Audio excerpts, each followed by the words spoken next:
Bonjour, la Bible dit dans Matthieu 16 au verset 15. Et vous, leur dit-il, qui dites-vous que je suis? Ici, c'est le Seigneur Jésus qui demande à ses disciples, en fait, qui dites-vous que je suis? C'est-à-dire que, est-ce que vous me connaissez? Connaissez-vous avec celui avec qui vous marchez? Lorsque tu marches avec le Seigneur, il est important que tu aies la révélation du Dieu que tu sais. Comment est-ce que tu peux avoir la révélation de Dieu?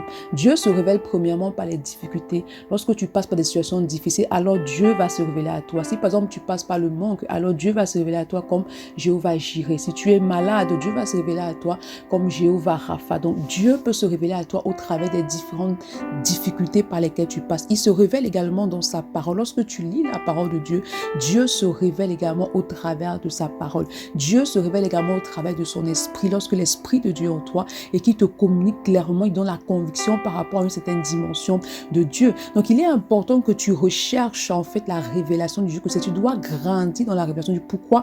Parce que plus tu as la révélation du Dieu que tu sais, plus cela fortifie ta foi et t'aide à persévérer en fait dans ta marche. Pour celui qui ne connaît pas le Seigneur, on ne peut pas connaître Dieu parfaitement. On a la révélation en fait. Dieu se révèle progressivement à chacun. Donc si tu n'as pas de révélation de Dieu, tu vas t'arrêter en chemin, tu vas douter, tu vas trébucher, finalement tu vas abandonner. Mais lorsque tu as la révélation de Dieu, alors tu vas persévérer avec foi. Bonne journée. Shalom.